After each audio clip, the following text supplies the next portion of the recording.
We're looking here at a three-phase squirrel cage induction motor, and we've just got it connected here to a load, eddy current load that can be excited with a bit of DC power, and that can load the motor up so we can test it for various load conditions. But before we do some actually current and voltage tests, we need to test the motor for compliance to make sure it's all safe and going to work okay for us. So first of all, we just do a continuity test, and we select the ohms function on a multimeter and measure the resistance of each phase winding. So for example, there we've got 6.1 ohms on the red phase, the white phase giving us 6.1 ohms, and the blue phase also giving us 6.1 ohms when I make a good connection, 6.1 there. So just a quick test that there's no shorts between white or red or blue or red phases on the ohm meter before we give it an insulation resistance test. So we know the phase windings are balanced, so that looks safe to connect from that point of view, but we need to check the insulation resistance with an IR tester. So each phase to earth would be 240 volt potential, and there'd be 415 volts between phases. So this is actually a 41.5 educational motor, and it's rated at 44 watts.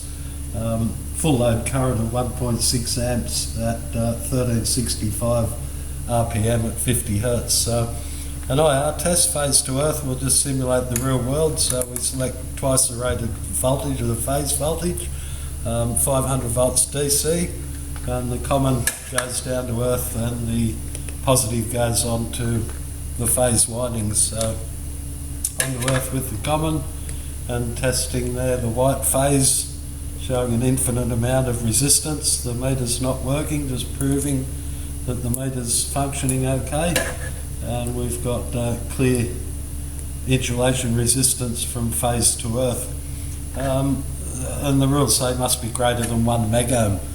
If we're doing a phase-to-phase insulation test and there's no electronics connected inside that equipment, then we can select the 1000 volt range, and under the standard, the insulation resistance between those phases at 1000 volt testing must be greater than 10 meg. So meter goes on in between, say, red to white.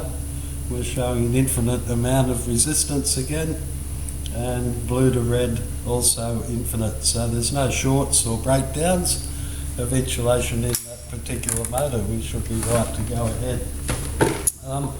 In the first instance, we'll just connect it in star.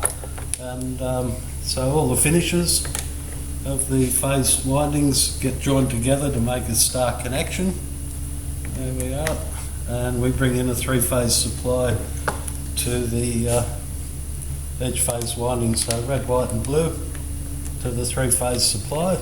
And we're ready to start running. So quick test, running the motor on.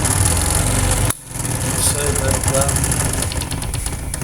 looking end on this shaft, it's actually spinning anti-clockwise, the motor, with that current phase sequence of red, white, blues. So to reverse direction of that, we just reverse any two supply lines. So I'll reverse, say, the white phase and the blue phase, and then we can see the reversal of direction there of the motor. So back to our normal phase sequence, red, white, blue. And then we'll set it up into a star condition, if you like. So star connected should be about 1/3 of delta. So we can measure the line current accordingly with a tom tester. And let's see, we select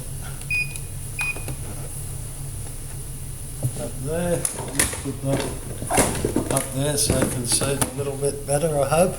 And then we can adjust our eddy current load here to be able to bring up 1/3 of that full load current, about 0.5 of an amp.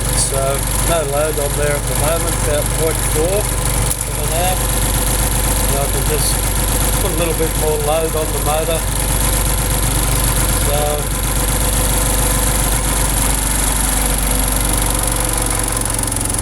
we're drawing about 1/3 of full load current there at about 500 milliamp, 550 milliamps. And you see the effect on speed rotation. Here's the tachometer. You can see the speed is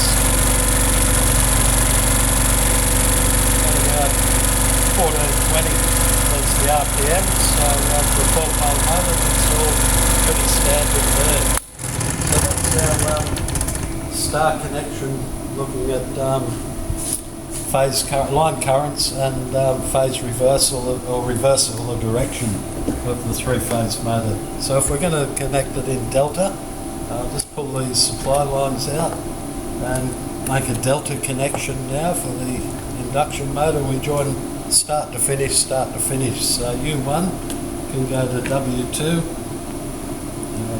V1 can go to U2, and of course W1 goes to V2. So there's our delta connection joining start to finish.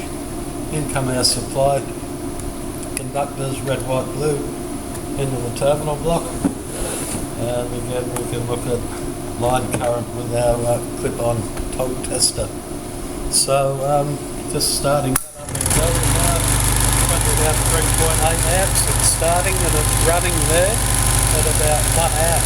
So if I want to take it up to full load, I can adjust the eddy current load there to take the line current up to about 1.6 amps, which is full load current with the meter. And we can just check what that's done with the speed of rotation at about 1369, which is our rating at full load current of 1.6 amps. So yeah, that's very briefly it of how you can do some experiments with a 3-phase induction motor.